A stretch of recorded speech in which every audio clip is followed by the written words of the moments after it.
Now it's time to hear from our chief guest. Right. So I request,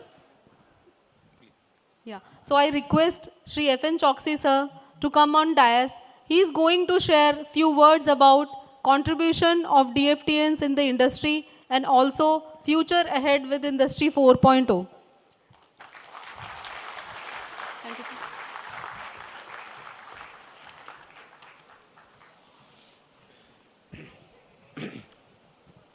good morning. મંચ પર બિરાજમાન Shri મન્નરભાઈ, doctor Acharya, Shri Gandhi સાહેબ અને અન્ય ડિગ્નિટરીઝ, ડીએફટીના હોદ્દેદારો મહેશભાઈ, હરેશભાઈ અને અન્ય જે મેમ્બર્સ છે જે આ એક ચળવળ કહું છું, એક ચળવળને આગળ ધપાવી રહ્યા છે, અને મારા મિત્રો ડીએફટીએન્સ. આજે હું આવ્યો ત્યારે સવારે મને જેમ એન્ટ્રી થઈ તો એક લાગ્યું કે એક પરિવારમાં એન્ટર થઈ રહ્યો છું.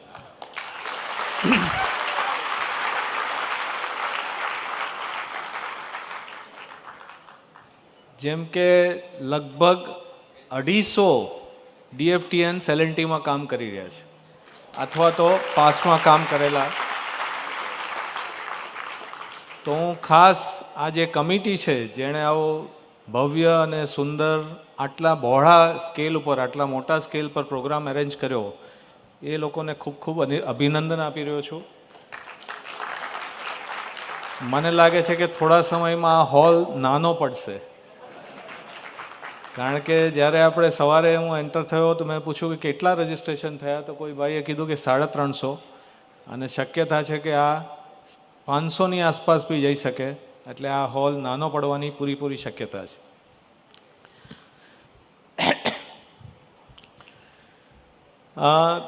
હું ડીએફટી કમિટીને બી ખાસ આભાર વ્યક્ત કરું છું કે આ મંચ ઉપર આટલા વિશેષ અને આટલા અનુભવી મહાનુભાવોની સાથે મને ઇન્વાઇટ કર્યો અને મને મારા મંતવ્યો રજૂ કરવાની તક આપી, એના માટે ખૂબ ખૂબ આભાર. Thank you.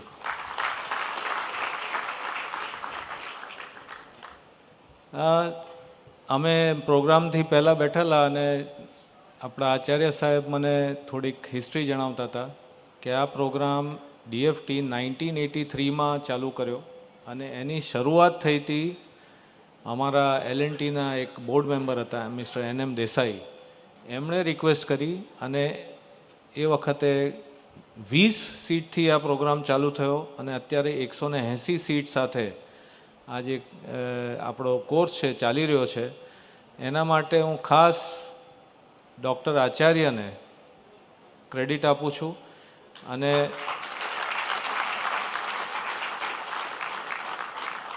મેં લગભગ 33 વર્ષ અહીંયા કાઢ્યા અને દરેક વર્ષે હું જોતો હતો કે આચાર્ય સાહેબ રેગ્યુલરલી એલએનટીમાં વિઝિટ કરે.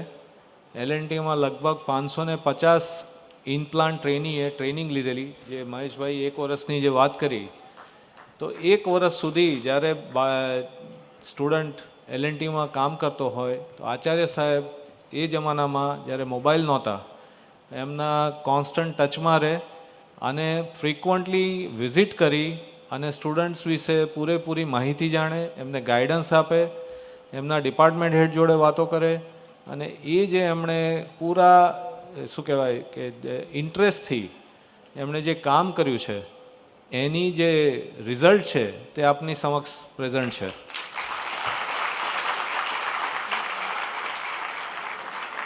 તો મારા આચાર્ય સાહેબને ખૂબ ખૂબ વંદન. અને તમે જે આ જે સેવા આપી અને જે એક આખો નવો સમુદાય ઊભો કર્યો, અને આજે બી સાહેબ ભાવનગર જોડે જોડાયેલા નથી પણ તો પણ આજે સાહેબ આપણી સમક્ષ હાજર છે, એના માટે ખૂબ ખૂબ આભાર સાહેબ. Thank you.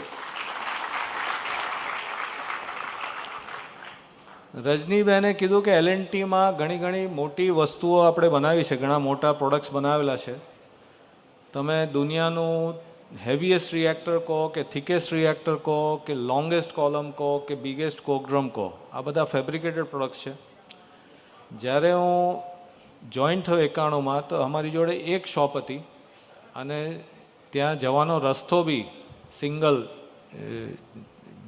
શું કહેવાય ટુ લેનનો રસ્તો હતો. બંને બાજુ તમે ખાડીનું પાણી જોઈ શકો. એ પરિસ્થિતિમાં આપણે L&T ચાલુ કર્યું અને ત્યાંથી જે અત્યારની જે સ્ટેટસ છે, વર્લ્ડના બિગેસ્ટ બેન્ચમાર્ક્સ જે ફેબ્રિકેટેડ પ્રોડક્ટ્સના હોય તે આપણે બનાવ્યા. આ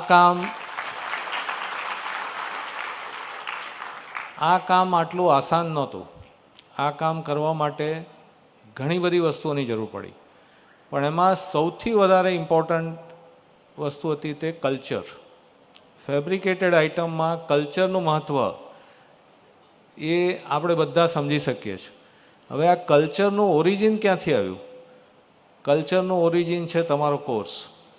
ઘણા બધા સંસ્કાર જે મહેશભાઈએ કીધું, જે સાહેબે તમને આપ્યા, એનાથી આપણો આમ કહી શકાય કે દુનિયામાં ડંકો વાગે છે કે દુનિયાના કોઈ પણ કસ્ટમરને આપણે L&Tમાં વિઝિટ કરાવીએ તો બે ધડક તમે ગમે ત્યારે આવો, અમારે ત્યાં બધું જ વસ્તુ ઓન ટાઈમ બરાબર પેરામીટર સાથે તમને કામ થતું જોવા મળશે. એનાથી જે ઇન્ટરનેશનલ કસ્ટમર્સ છે આપણા તરફ વધારે ને વધારે એમણે જોક આપ્યો અને આપણને મોકા મળ્યા. અને એ જ્યારે ઓપોર્ચ્યુનિટી મળી ત્યારે બધા જ જે તમારા જેવા સુપરવાઇઝર્સ, મેનેજર્સ જે એમણે ફાળો આપ્યો, એ સિંહ ફાળો છે, એને હું ખાસ બિરદાવું છું.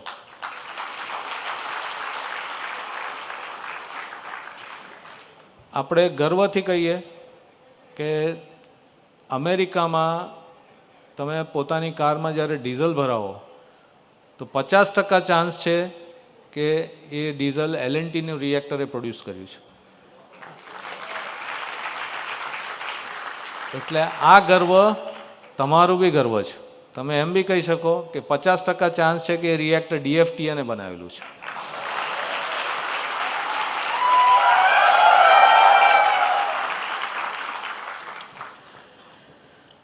હવે જે અત્યાર સુધીની જર્ની હતી આપણી એ કઠિન હતી, પણ એમાં હાર્ડ વર્ક કરવાથી ઘણું બધું કામ થઈ જતું હતું. આપણે ડિસિપ્લિનમાં રહીએ અને હાર્ડ વર્ક કરીએ તો એનાથી આપણી પ્રગતિ થતી હતી. પણ આગળ જવાનો જે સમય છે એ એટલો આસાન નથી રહેવાનો. આપણે જોઈ રહ્યા છે કે આપણી આજુબાજુની દુનિયા બદલાઈ રહી છે અને બહુ ઝડપથી બદલાઈ રહી છે.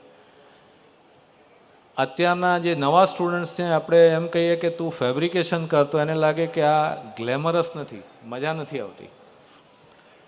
તો એવા જે નવા જનરેશન જે મિલેનિયલ્સ કહીએ એમને આપણે રિટેન કરવા માટે ઘણું બધું ચેન્જીસ આપણે કરી રહ્યા છે. અમે L&Tમાં કરી રહ્યા છે, બીજી ઇન્ડસ્ટ્રીવાળા બી કરી રહ્યા છે. તો એમાં એક અમે નવો ઇનિશિયેટિવ લીધો છે, ડિજિટલ. અમે અમારી આખી શોપને ડિજિટલમાં કન્વર્ટ કરી રહ્યા છે, જે ફેબ્રિકેશન માટે કંઈક નવું છે. First time in the world આપણે એક આ ઇનિશિયેટિવ લઈ રહ્યા છે અને એમાં આપણે ઘણી બધી પ્રગતિ કરી રહી છે. તો મારું તમને સૌને એક રિક્વેસ્ટ છે, મારી રિક્વેસ્ટ છે કે પ્લીઝ અપગ્રેડ યોરસેલ્ફ. આવનારા સમયમાં જે માણસોને ડિજિટલનું નોલેજ નહીં હોય એ કદાચ પ્રગતિમાં થોડા પાછા પડી શકે. તો ડિજિટલ એટલે શું વસ્તુ? આપણે ત્યાં રોબોટિક્સના ઘણા બધા ઇનિશિયેટિવ થઈ રહ્યા છે અને બધી ઇન્ડસ્ટ્રી, હું ખાલી L&Tની વાત નથી કરતો, કોઈ પણ ઇન્ડસ્ટ્રીમાં તમે જાઓ તો રોબોટિક્સ વગર એ ઇન્ડસ્ટ્રી દુનિયાની હરીફાઈમાં ટકી શકે એમ નથી. તો મારું તમને નિવેદન છે કે જેટલા બી કોર્સીસ ચાલતા હોય આગળ જતા, તમને પ્રાઇવેટ કોર્સ મળે, કંપનીના કોર્સ મળે કે કોઈ બી ઇન્સ્ટિટ્યુશનના કોર્સ મળે, જેમ મહેશભાઈએ બધા ઇનિશિયેટિવ્સ કીધા, એમાં રોબોટિક્સમાં તમને ક્યાંય ચાન્સ મળે તો એ વહેલી તકે એમાં તમે કોઈ સર્ટિફિકેટ લો કે શીખી લેજો. બીજું AI, machine learning, data driven decision making, આ બધું આપણી જોડે આપણી આજુબાજુ આ વ્યવસ્થા અવેલેબલ જ છે, પણ અત્યાર સુધી કદાચ આપણે એના પર ફોકસ નથી કર્યું. તો એના પર ફોકસ કરી એમાં પણ જે સ્કિલ્સ હોય તે તમે જેટલું બને એટલું વહેલું તમે એક્વાયર કરજો. એ આગળ જતાં તમને પોતાની પ્રગતિ માટે ઘણું જ કામમાં આવશે. ત્રીજું IIoT. આપ બધા ફેબ્રિકેશનના એન્જિનિયર્સ છો એટલે હું કહી શકું કે રાત્રે 2 વાગે L&Tનો વેલ્ડર બરાબર ટેમ્પરેચર કે વોલ્ટેજ કરંટ રાખીને વેલ્ડિંગ મારે છે કે નહીં, અત્યાર સુધી આપણે કરી રહ્યા છે સિસ્ટમ ચેક એટલે કે સ્પોટ ચેક. અને સ્પોટ ચેક આપણે દિવસમાં 8-10 થતા હોય કે 15 થતા હોય, પણ એ જે હકીકત છે આપણે આપણા વેલ્ડર પર પૂરેપૂરો વિશ્વાસ રાખીએ છીએ, પણ એ બધી ઇન્ડસ્ટ્રીમાં સાચું નથી અને ઇન્ટરનેશનલી પણ આ બધી ઇન્ડસ્ટ્રીમાં સાચું નથી. એટલે આપણે એના પર એક નવો ઇનિશિયેટિવ લાવ્યા. L&Tમાં અમારી જોડે 98 સબમજાક વેલ્ડિંગ મશીન છે એન્જિનિયરિંગમાં.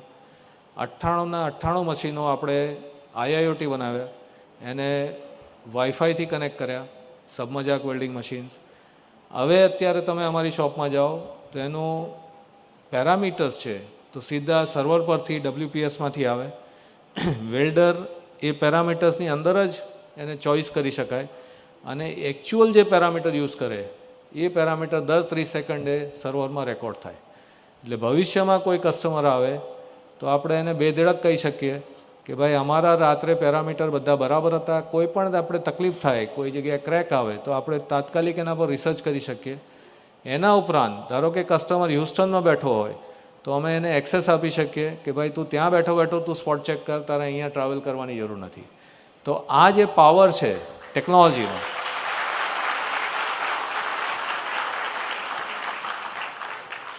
એ પાવરને આપણે કેવી રીતે યુઝ કરી શકીએ ટેકનોલોજીનો, સો દેટ આપણે દુનિયાની નંબર 1 ઇન્ડસ્ટ્રી બની શકીએ.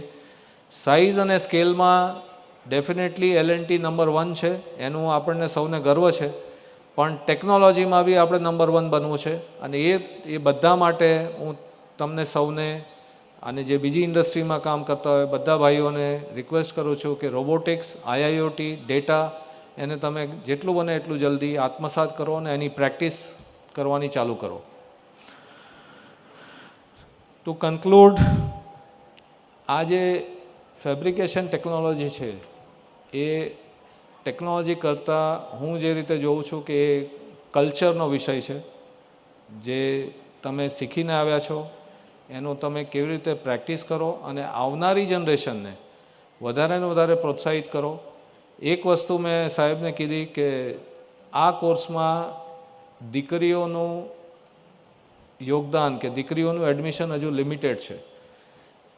હવે જે રીતે માહોલ બદલાઈ રહ્યો છે, જે રીતે ઇન્ડસ્ટ્રી બદલાઈ રહી છે, તો હું તમને બધાને રિક્વેસ્ટ કરું કે તમારા જે બી રિલેટિવ્સ હોય, તમારી પોતાની દીકરીઓ હોય, બહેનો હોય, એમને બી પ્રોત્સાહિત કરો કે આ કોર્સમાં એડમિશન લે અને L&T will be more than welcome to adopt them, to accept them.